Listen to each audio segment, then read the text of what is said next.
नमस्कार दोस्तों, मैं सुजीत पांडे आप सभी का बहुत बहुत स्वागत करता हूं ऑल एग्जाम गाइड गुरु के यूट्यूब चैनल पर। दोस्तों, इस वीडियो में हम लेकर आए हैं आपके लिए प्रैक्टिस सेट पॉलिटी जीके का, जिसमें आपके पास हम आपको देंगे 25 प्रश्न।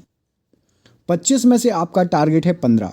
वीडियो बहुत छोटा है, 25 के 25 प्रश्न देखिएगा और 15 लाने की कोशिश करिएगा। पॉलिटी जीके के क्वेश्चन है ये, संविधान, अनुच्छेद, भारतीय राज्य व्यवस्था से संबंधित क्वेश्चन है। देखते हैं आप लोगों की तैयारी कैसी है। हर एग्जाम के लिए मोस्ट इंपॉर्टेंट क्वेश्चन है। प्लीज़ वीडियो को लाइक कर दीजिए अभी से। आप लोग वीडियो को लाइक करना भूल जाते हैं। सभी को बेस्ट ऑफ लक और देखते हैं क्या रहता है आप लोगों का स्कोर। पहला प्रश्न, भारतीय संविधान इनमें से क्या है? भारतीय संविधान इनमें से ऑप्शन नंबर, यहां पर क्या सही आंसर हो जाएगा? ऑप्शन नंबर सी, देश के शासन प्रबंध से संबंध नियमों का एक दस्तावेज है भारतीय संविधान। क्वेश्चन नंबर 2 देख लेते हैं। चलिए, क्वेश्चन नंबर 2 क्या पूछा गया है?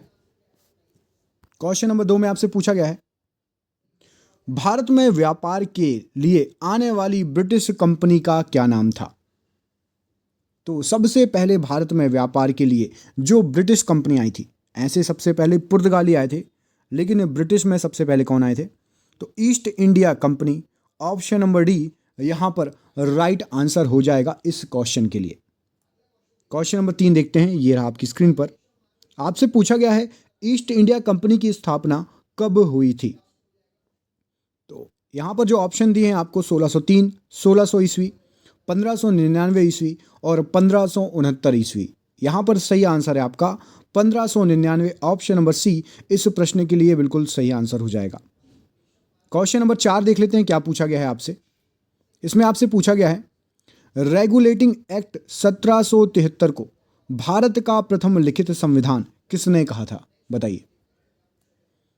तो रेगुलेटिंग एक्ट जो किया था 1773 में, यह भी पूछा जाता है, भारत का लिखित संविधान, प्रथम लिखित संविधान कहा गया था। यह कहा गया था आपका LR बाली द्वारा। ऑप्शन नंबर ए इस प्रश्न के लिए सही आंसर है।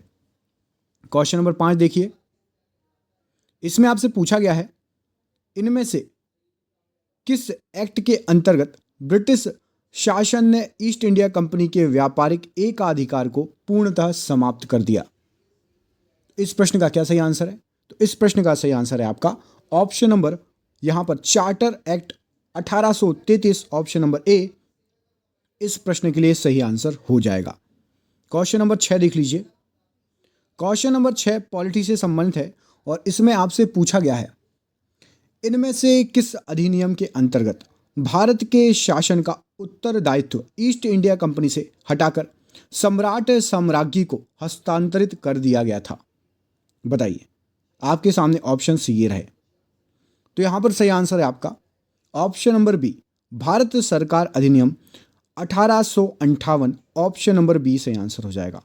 1857 की जो क्रांति हुई थी, उसके एक साल बाद ईस्ट इंडिया कंपनी से हटाकर सीधे ब्रिटिश सम्राट साम्राज्ञी को, ब्रिटिश सरकार का पूरा नेतृत्व आ गया था भारत के ऊपर। भारत में किस अधिनियम द्वारा प्रांतीय विधान मंडलों की नींव पड़ी थी? बताइए, क्या हो जाएगा इस प्रश्न के लिए सही आंसर?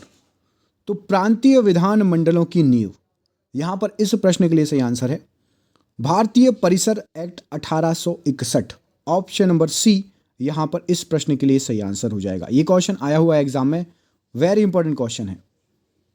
क्वेश्चन नंबर 8 देखिए, इनमें से कौन सा एक्ट मार्ले मिंटो सुधार के रूप में भी प्रसिद्ध है? बताइए। तो मार्ले मिंटो सुधार एक्ट कहलाता है आपका भारतीय परिसर एक्ट 1909। यहां पर option number C Morley Minto सुधार एक्ट है। क्वेश्चन नंबर 9 देखिए,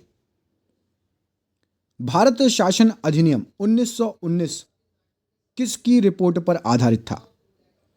तो यहां पर इस प्रश्न के लिए सही आंसर है, यह था आपका ऑप्शन नंबर डी, भारत में संवैधानिक सुधार संबंधी मॉन्टेग्यू की रिपोर्ट पर आधारित था। ब्रिटिश संसद में भारतीय स्वतंत्रता अधिनियम 1947 कब पारित किया गया?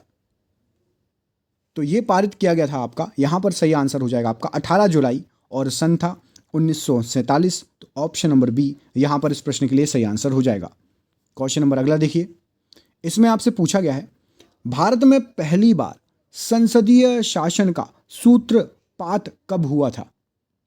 तो इस प्रश्न का सही आंसर है ब्रिटिश शासन काल में। ऑप्शन नंबर सी यहां पर राइट आंसर हो जाएगा इस प्रश्न के लिए। अगला क्वेश्चन देख लेते हैं, ये रहा आपकी स्क्रीन पर। इसमें पूछा गया भारतीय संविधान सभा का गठन किस योजना के आधार पर हुआ था? तो यहां पर सही आंसर क्या हो जाएगा इस प्रश्न के लिए? चार ऑप्शंस आपको दिख रहे हैं। कैबिनेट मिशन योजना, ऑप्शन नंबर ए इस प्रश्न के लिए बिल्कुल सही आंसर हो जाएगा। क्वेश्चन नंबर 13 देख लेते हैं, ये रहा आपकी स्क्रीन पर। क्वेश्चन नंबर 13, संविधान सभा के लिए कुल कितने सदस्य चुने गए थे? दोस्तों वीडियो को लाइक नहीं किया है तो प्लीज़ लाइक कर दीजिए यदि आपको क्वेश्चन अच्छे लग रहे हो तो यहाँ पर सही आंसर है आपका 296, option number D right answer हो जाएगा। अगला क्वेश्चन देखिए, क्वेश्चन नंबर 14, संविधान सभा की पहली बैठक कहां पर हुई थी? तो इस प्रश्न का सही आंसर क्या हो जाएगा? संविधान सभा की पहली बैठक दिल्ली में संसद भवन के केंद्रीय कक्ष में हुई थी। ऑप्शन नंबर सी यहां पर इस प्रश्न के लिए सही आंसर हो जाएगा। क्वेश्चन नंबर अगला देख लीजिए, ये रहा आपकी स्क्रीन पर। संविधान सभा का अस्थायी सभापति इनमें से कौन चुना गया था? बताइए।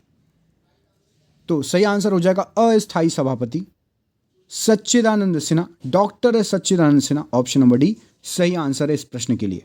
क्वेश्चन नंबर 16 देख लेते हैं, संविधान सभा का स्थायी अध्यक्ष इनमें से किसे नियुक्त किया गया था? तो स्थायी अध्यक्ष यहां पर सही आंसर क्या है आपका? Doctor Rajendra Prasad. Option number A इस प्रश्न के लिए बिल्कुल सही आंसर हो जाएगा।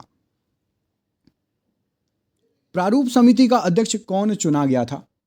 तो प्रारूप समिति का अध्यक्ष doctor Bhimrao Ambedkar ji. Option number C right answer हो जाएगा इस प्रश्न के लिए। क्वेश्चन नंबर अगला देख लीजिए, क्वेश्चन नंबर 18, संविधान सभा में डॉक्टर अंबेडकर का निर्वाचन किस प्रांत से हुआ था? तो इस प्रश्न का सही आंसर है आपका ऑप्शन नंबर बी पश्चिम बंगाल से, बिल्कुल राइट आंसर हो जाएगा। क्वेश्चन नंबर 19 देख लेते हैं, इसमें आपसे पूछा गया है संविधान सभा का प्रमुख सलाहकार किसे नियुक्त किया गया था? तो प्रमुख सलाहकार नियुक्त किया गया था डॉक्टर BN राव को। ऑप्शन नंबर सी यहां पर इस प्रश्न के लिए सही आंसर हो जाएगा। क्वेश्चन नंबर 20 देख लेते हैं। क्वेश्चन नंबर 20 में आपसे क्या पूछा गया है? संविधान सभा पर कुल कितना धन व्यय हुआ था बताइए। तो यहां पर सही आंसर क्या हो जाएगा? ऑप्शन नंबर बी 63,96,726, 63,96,726 रुपए टोटल व्यय हुआ था। अगला क्वेश्चन देख लेते हैं, ये रहा आपकी स्क्रीन पर। संविधान सभा के सदस्यों ने अंतिम रूप से संविधान पर हस्ताक्षर कब किए थे? क्या हो जाएगा इस प्रश्न के लिए सही आंसर? तो इस प्रश्न के लिए सही आंसर है आपका 24 जनवरी। और सन कौन सा था? तो 1950। ऑप्शन नंबर बी यहां पर सही आंसर हो जाएगा। क्वेश्चन नंबर 22 देख लीजिए। क्वेश्चन नंबर 22 में आपसे पूछा गया है भारत के संविधान की रचना में कुल कितना समय लगा था टोटल? तो टोटल समय कितना लगा था संविधान बनने में? यहां पर सही आंसर है आपका 2 वर्ष 18 माह 11 माह और 18 दिन, मतलब ऑप्शन नंबर सी यहां पर सही आंसर हो जाएगा। 2 वर्ष 11 माह 18 वर्ष लग गए थे आपके संविधान को बनने के लिए, आपके और हमारे देश के संविधान को बनने के लिए। क्वेश्चन नंबर 23 देखिए, भारत के अंतिम गवर्नर जनरल कौन थे? क्या हो जाएगा इस प्रश्न का सही आंसर? तो भारत के अंतिम गवर्नर जनरल सी राजगोपालाचारी जी। ऑप्शन नंबर बी सही आंसर हो जाएगा। आपको कमेंट करके बताना है कि भारत के प्रथम भारतीय गवर्नर जनरल का नाम क्या था? भारत के प्रथम भारतीय गवर्नर जनरल का नाम क्या था? कमेंट करके बताना है। क्वेश्चन नंबर अगला देखिए, भारतीय संविधान के रचनाकारों ने उपराष्ट्रपति का पद किस देश के संविधान से ग्रहण किया है? तो उपराष्ट्रपति का पद कहां से ग्रहण किया गया है? तो यहां पर सही आंसर है आपका संयुक्त राज्य अमेरिका। ऑप्शन नंबर बी यहां पर इस प्रश्न के लिए राइट आंसर हो जाएगा। और यह है आज का आपका आखिरी क्वेश्चन, संविधान के संरक्षक इनमें से कौन सी संस्था है? बताइए। इसके बाद मैं आपसे एक सरप्राइज क्वेश्चन भी पूछूंगा, तो आपको उसका आंसर भी देना है। संविधान का संरक्षक कहलाता है उच्चतम न्यायालय। ऑप्शन नंबर ए, इसको आप सर्वोच्च न्यायालय भी कहते हैं, सुप्रीम कोर्ट भी कहते हैं और उच्चतम न्यायालय भी कहते हैं। ठीक है, अब आपको कमेंट करके मुझे बताना है। एक क्वेश्चन मैं आपसे पूछ रहा हूं, कितने अनुच्छेद हैं हमारे भारतीय संविधान में, कुल कितने अनुच्छेद हैं? इस क्वेश्चन का आंसर आपको कमेंट करके मुझे बताना है। देखते हैं आप लोगों में से कितने लोगों को पता है कि भारतीय संविधान में कितने अनुच्छेद हैं। क्या आपके 25 में से 15 प्रश्न सही हुए हैं? यदि सही हुए हैं तो ज़रूर बताइए, अपना नाम लिखिए और बताइए सर हमारे इतने क्वेश्चन सही हुए हैं। क्वेश्चन अच्छे लगे तो वीडियो को लाइक कर दो और वीडियो को शेयर कर दो। ये भी कमेंट करके बताइएगा कि आपको क्वेश्चन कैसे लगे। मिलते हैं आपसे अगले वीडियो में, तब तक के लिए आप अपना ख्याल रखिए। आपका बहुत बहुत धन्यवाद दोस्तों, आपका दिन बहुत बहुत शुभ हो। बहुत बहुत धन्यवाद।